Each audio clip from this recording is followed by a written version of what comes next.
Ce qui fait très dommageablement entrave à l'évolution de ce monde est le limitatif et infernal orgueil dans et par lequel la majorité des gens de cette société, malheureusement, s'auto-handicapent.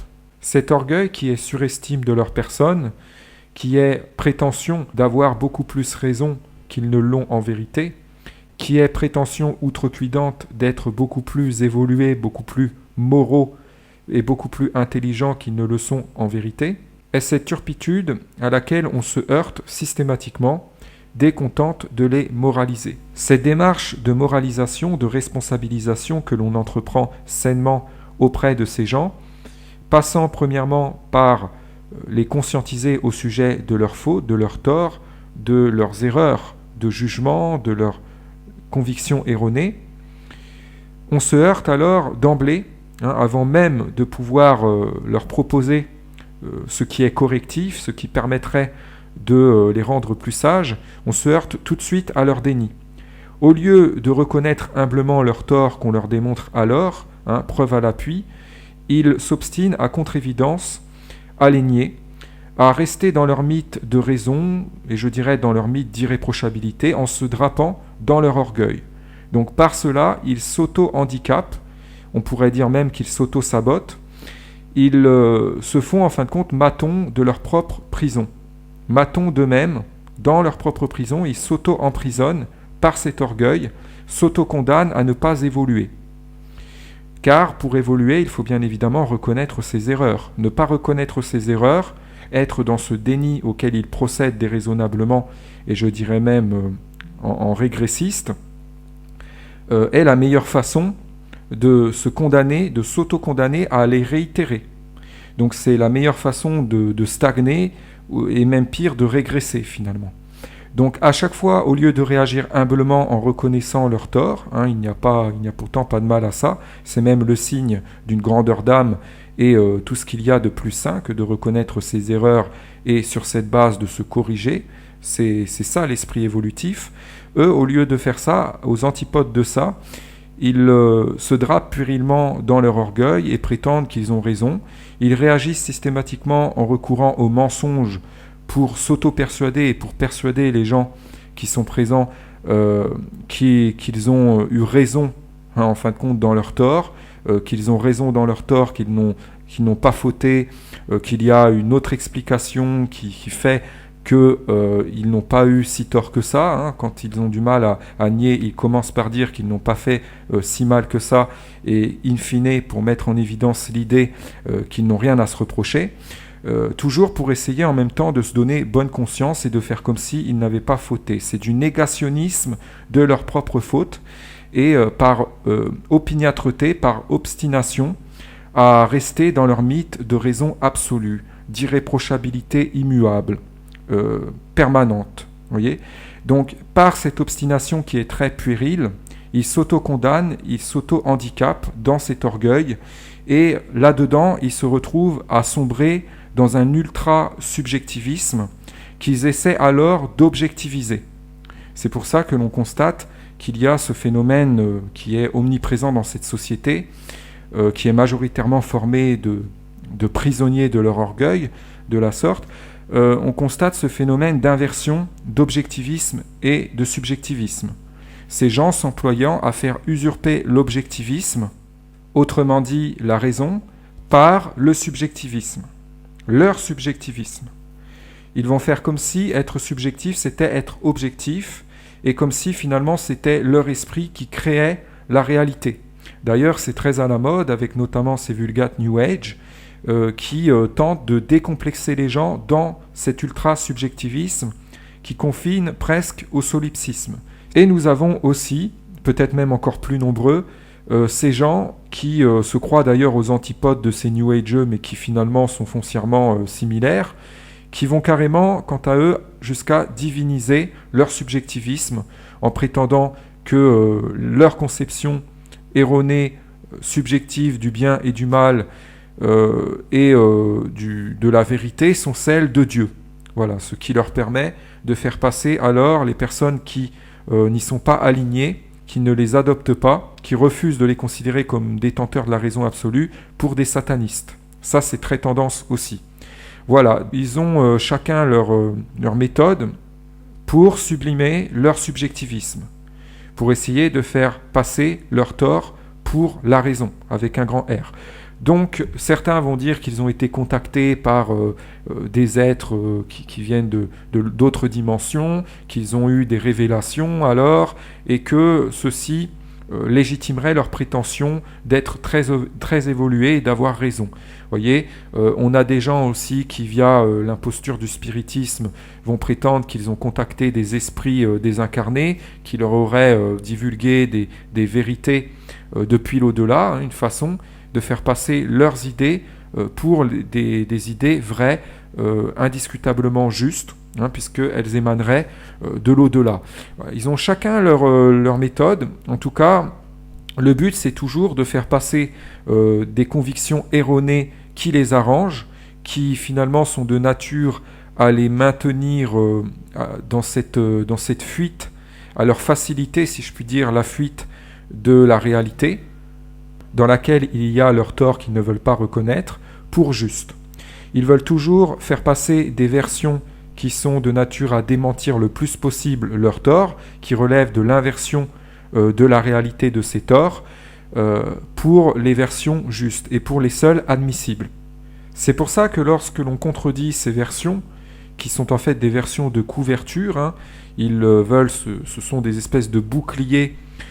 Certains psychologues iraient jusqu'à dire que c'est un système de défense, mais c'est une défense illégitime, car ils n'ont pas de légitimité à se défendre alors qu'ils ont tort.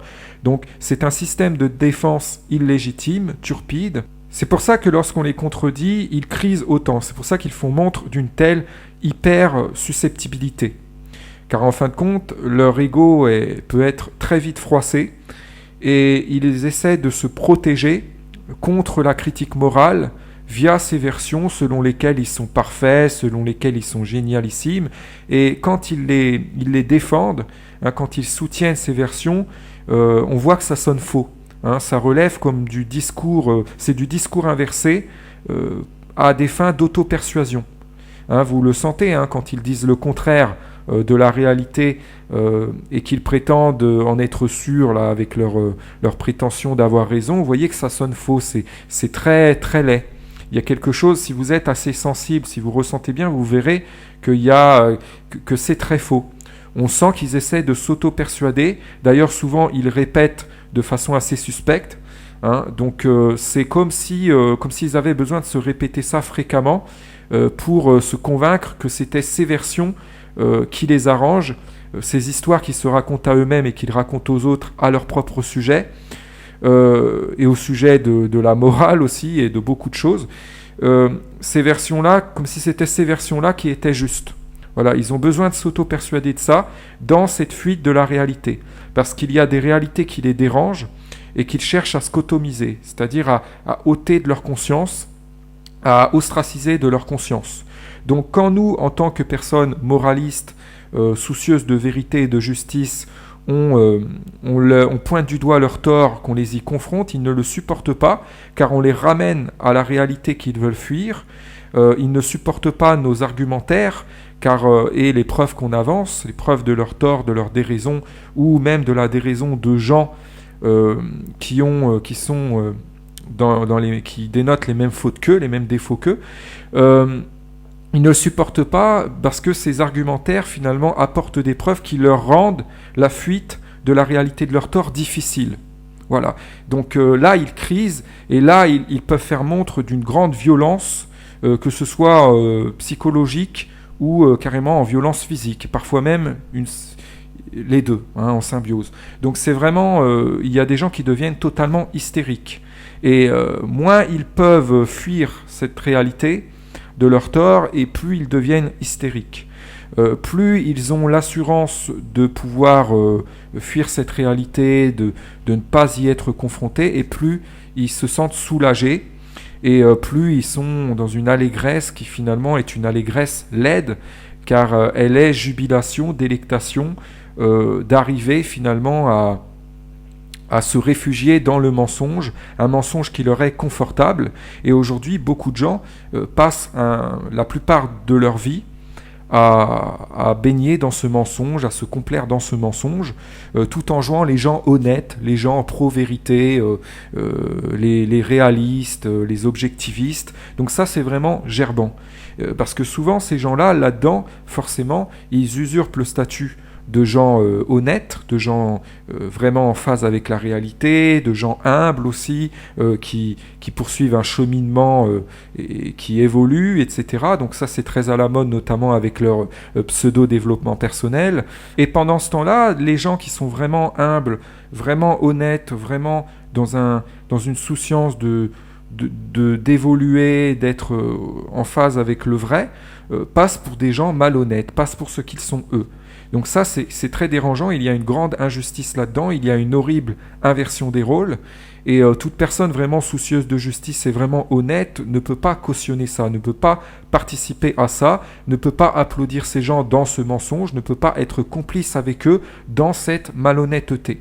Donc en tant que personne juste, de personne saine, on ne peut que s'insurger contre ça et que couper court à ce mensonge. Et ceci devient de plus en plus scabreux parce qu'on a une massification, il y a un phénomène de massification, si je puis dire, de cette malhonnêteté, de cette frénésie mythomaniaque, de ce subjectivisme dégueulasse qui est de plus en plus violent. Voilà, c'est aujourd'hui, quand on va à l'encontre de ce subjectivisme qui cherche à s'objectiviser, si je puis dire, on se fait vraiment vilipender, écrabouiller et même souvent diaboliser. Voilà. Donc aujourd'hui, il y a tout un système qui vise d'ailleurs à punir les gens qui s'insurgent contre cet ultra-subjectivisme que je qualifierais d'inversionnisme.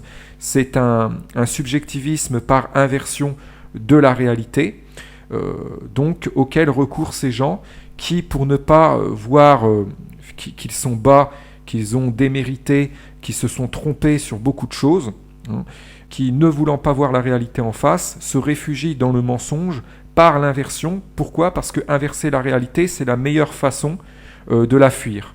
Voilà, se persuader du contraire de la réalité de leur tort, qu'ils ont les qualités contraires à leurs défauts, qu'ils ont accompli les bienfaits contraires aux méfaits qu'ils ont commis, qu'ils sont des personnes génialissimes alors qu'en fait ils ne sont pas si reluisants que ça, c'est la meilleure façon de fuir la réalité, de démentir la réalité de leur tort. Voilà, donc ils sont perpétuellement dans un délire, je dirais un délire narcissique, je ne sais pas comment appeler ça, mais un grand délire par lequel ils se prennent toujours pour le contraire de ce qu'ils sont, pour ne pas voir comment ils sont vraiment. Ils en deviennent... ils vont faire mine qu'ils sont ignorants au sujet de ce qu'ils sont vraiment, alors qu'en fait ils savent parfaitement, mais si ils sont toujours dans cette fuite, dans cette grande malhonnêteté, ils se mentent au sujet d'eux-mêmes, et par cela, en se racontant des histoires au sujet de leur propre personne, ils mentent forcément aux autres aussi, à leur propre sujet. Ils se présentent aux autres comme étant ce qu'ils ne sont pas en vérité, donc ils jouent des rôles systématiquement, et ils applaudissent, ils soutiennent ce qui est de nature finalement à accréditer leur imposture, leur mascarade.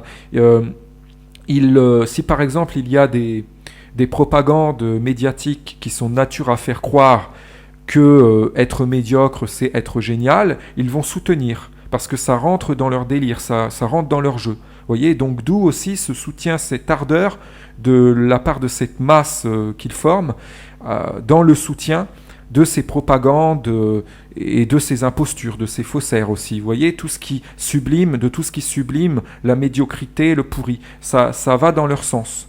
Ils trouvent intérêt à soutenir ça parce qu'ils fantasment sur un consensus sociétal de masse qui viserait finalement à considérer que la médiocrité est excellence, que tout ce qui est bas est grand, évolué. Voilà, parce qu'ils fantasment sur l'idée d'être finalement considérés comme génial en étant mauvais, d'être considérés comme des gens brillants sans avoir à l'être vraiment. Voilà. C'est le mensonge dans lequel ils vivent odieusement, et beaucoup passent leur vie là-dedans. On pourrait dire qu'ils profanent leur vie en fait. Ils gâchent leur vie tout en prétendant en profiter pleinement, C'est ça qui est le comble d'ailleurs, c'est que finalement, en gâchant indiciblement leur vie, ils prétendent qu'ils en font le meilleur usage et qu'ils en profitent du mieux possible. Et ils vont même jusqu'à jouer les professeurs en la matière, ce qui est quand même d'un ridicule vraiment incommensurable. Voilà, donc toujours dans le déni de la réalité, et forcément quand on prêche le réalisme, quand on prêche le subjectivisme et le moralisme, on se fait systématiquement vilipender par ces gens qui essaient de nous faire passer pour ce qu'ils sont eux. Ils inversent les rôles et ils nous imputent leurs caractéristiques de gens malhonnêtes, de gens phobiques de la vérité, de la réalité, et ils s'emploient à faire passer notre objectivisme comme relevant comme quelque chose qui relève de l'élucubration, de la paranoïa, de la folie, et nous prétendent qu'on devrait être interné en psychiatrie. Alors là, ça, pour nous traiter de fous, ils ont de l'énergie, ils ont du temps pour ça. Pendant ce temps-là, ils acclament des vrais fous qui se déconnectent toujours plus de la réalité par cet orgueil dans lequel ils se drapent, c'est-à-dire que par orgueil, ils se réfugient toujours dans toujours plus de mensonges. Quand on va alors leur prouver qu'ils ont encore menti pour fuir leur tort, ils vont nier, rajoutant encore alors du mensonge, donc c'est un cercle vicieux.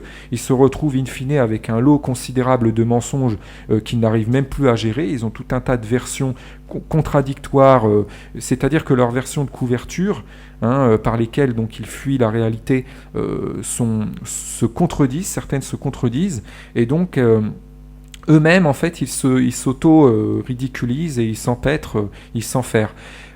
Et quand en plus on compromet ces versions par un discours juste et avec les arguments à l'appui, ils crisent, ils ne le supportent pas. Donc ils se comportent en fait en dictateurs de l'exaltation de leur ego, de ces versions mensongères qui les arrangent, selon lesquelles ils sont géniaux, selon lesquelles ils sont grands, évolués, et même parfaits parfois. Voilà, donc ils considèrent que le mal, en fait, c'est de compromettre ces versions par la critique morale. Voilà, donc ils diabolisent tout ce qui relève de la moralisation.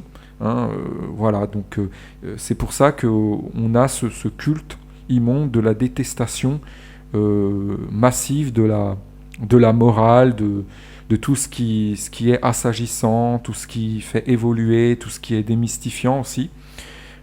Voilà, parce que ça va à l'encontre de cette sublimation délirante de la médiocrité dans laquelle ils se drapent et de laquelle ils s'infatuent. Ça coupe court à ce délire collectif. Ils sont dans un délire collectif par lequel ils s'auto-persuadent et ils s'entraident ensemble, tous ensemble, pour se persuader qu'ils sont géniaux alors qu'ils sont médiocres. Et voilà, ce grand délire qu'ils nous subliment, et si on y coupe court, voilà, on est diabolisé, on passe pour bientôt des personnes qui commettent un attentat contre le bien commun. C'est hallucinant. Voilà, donc vraiment, c'est très laid, et c'est ça qui empêche l'évolution de ce monde.